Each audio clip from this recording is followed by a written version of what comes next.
La modernisation se poursuit sur la ligne C. L'an dernier, la ligne débutait un grand plan de rénovation. En cause, des infrastructures vieillissantes, responsables de bon nombre d'irrégularités. Il y a 10,4% des voyageurs qui empruntent la ligne C qui sont impactés par un événement. Voilà, donc, et sur ces 10,4%, 25% sont le fruit de défaillances liées à notre infrastructure.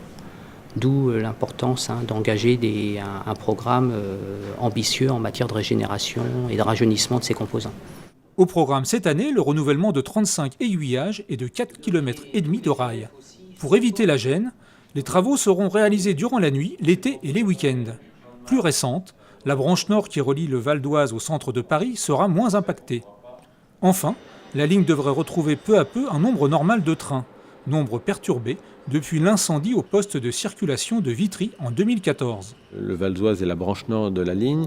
C'est une branche qui a été touchée justement par l'incendie du poste de Vitry, puisque sur cette partie-là de la ligne, on avait été obligé de supprimer plusieurs trains à partir du mois de septembre.